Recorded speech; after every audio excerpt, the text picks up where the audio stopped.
کیوں ہم پڑھتے ہیں حدیث؟ ہم اس مقصد کے لیے پڑھتے ہیں کہ اپنے ظاہر اور اپنے باطن کو نبی کریم صلی اللہ علیہ وسلم کی سنت کے مطابق ڈھال لیا جائے، اور تاکہ اس کے ذریعے سے اللہ تعالیٰ کی رضا اور سعادت ابدی حاصل ہو سکے۔ اس مقصد کے لیے ہم حدیث پڑھتے ہیں۔ اور اس علم حدیث کی شرافت اور عظمت جو ہے اس کے حوالے سے فرمایا کہ علم تفسیر کے بعد اگر کسی علم کو مقام اور مرتبہ حاصل ہے تو وہ علم حدیث ہے۔ علم تفسیر کا تعلق اللہ کے کلام کے ساتھ ہے، اور علم حدیث کا تعلق رسول اللہ صلی اللہ علیہ وسلم کی ذات اقدس کے ساتھ ہے۔ اس لیے یعنی اللہ کے بعد وہ جو کہا جاتا ہے بعد از خدا بزرگ توئی قصہ مختصر، کہ اللہ کے بعد اگر کوئی ہے تو وہ آپ صلی اللہ علیہ وسلم کی ذات اقدس ہے، تو پھر آپ کی جو ظاہر ہے کہ جب آپ کی باتیں پڑھیں گے تو وہ دیگر تمام علوم سے عظیم اور شرافت والا اور سب سے اونچا علم ہوگا۔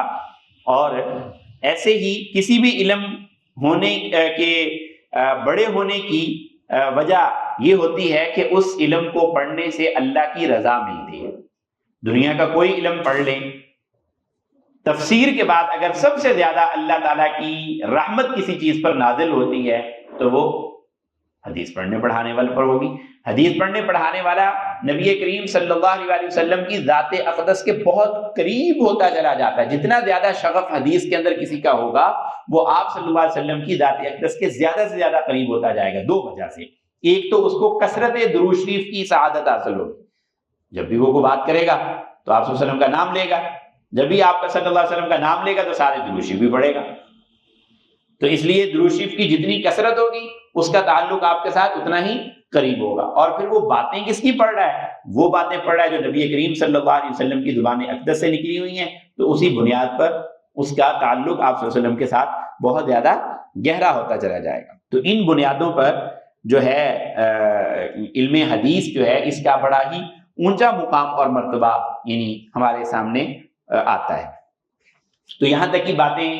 ہو گئی، ہم نے چھوٹی چھوٹی دو باتیں ذکر کی ہیں۔ ایک تو یہ ذکر کیا ہے کہ اس کا موضوع کیا ہے، ذات رسول صلی اللہ علیہ وسلم، اس کی غرض و غایت کیا ہے کہ اللہ کو راضی کیا جائے اور آپ کی سنت کے مطابق اپنی زندگی کو ڈھالا جائے۔ اور تیسرا یہ کہ اس کی شرافت اور کرامت اور اس کی بزرگی کتنی ہے اس علم کی، کہ ظاہر بات ہے کہ جب آپ صلی اللہ علیہ وسلم کی باتیں پڑھ رہے ہیں تو اس سے اونچا مقام اور کیا ہوگا؟ اللہ تعالیٰ کا ہی کلام ہے، اس کے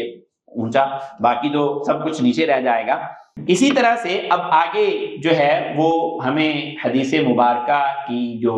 ٹیکنیکل چیزیں ہیں، تکنیکی چیزیں جو اس کی ذکر کی جاتی ہیں، اس حوالے سے ہمیں اس بات کو بھی جاننے کی ضرورت ہے کہ یہ جو روایت ہوتی ہے،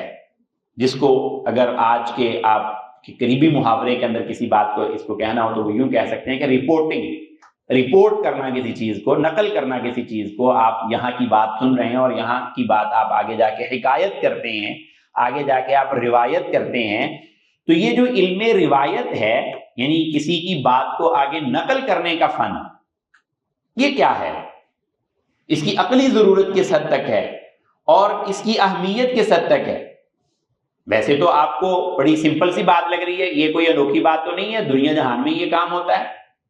یہ ایک بات جو ہے نا آپ نے یہاں سے سنی، آپ آگے جا کے نقل کرتے ہیں، لیکن میں اس کو بطور خاص اس لیے ذکر کر رہا ہوں کہ یہ ایک ایسا علم ہے، روایت کا علم، اور اس کے باقاعدہ پیرامیٹرز بنانا، قواعد اور اصول اور ضوابط بنانا، جس کی ایک شکل آپ اپنے عام محاورے میں سنتے ہیں کہ یہ حدیث ضعیف ہے، یہ حدیث موضوع ہے، یہ حدیث صحیح ہے، یہ حدیث جو ہے نا وہ اس طرح کی ہے، یہ حدیث اس طرح کی ہے۔ یہ کس فن پر؟ یہ علم روایت کی بنیاد پر ساری چیزیں ڈیفائن ہوتی ہیں، اور یہ مسلمانوں کا ایسا انوکھا کارنامہ ہے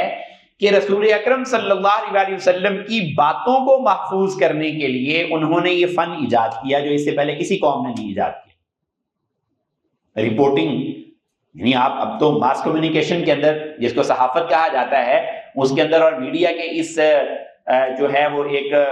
اس وقت ایک جو آپ کو نظر آتا ہے کہ بہت زیادہ اس کی جو ہے وہ مانگ ہے، یہ تو کل کی باتیں ہیں نا، ان لوگوں نے ایجاد کیا ہے، لیکن کسی بندے نے ایک بات نقل کی ہے، اس بندے کی شخصیت کیسے تھی، اس بندے کے اوپر بے شمار فلٹر لگا کے اس کی پوری شخصیت کو سکین کر ڈالنا، یہ جو روایت مسلمانوں نے ڈالی ہے تقریباً 8 لاکھ لوگوں کی بایوگرافی محفوظ کر دی مسلمانوں نے، صرف اس وجہ سے کہ یہ وہ 8 لاکھ لوگ ہیں جن کا ذکر بیچ میں آتا ہے ہمارے نبی صلی اللہ علیہ وسلم کی بات کو نقل کرنے والوں میں، یہ ذریعہ بن رہے ہیں۔ لہذا ان کا پورا کا پورا سکین، ان کی پوری رپورٹ جو ہے وہ علم رجال اور علم روایت کے نام سے محدثین اور مسلمانوں نے محفوظ کر دی، جو کسی قوم کے اندر آپ کو نظر نہیں آئے۔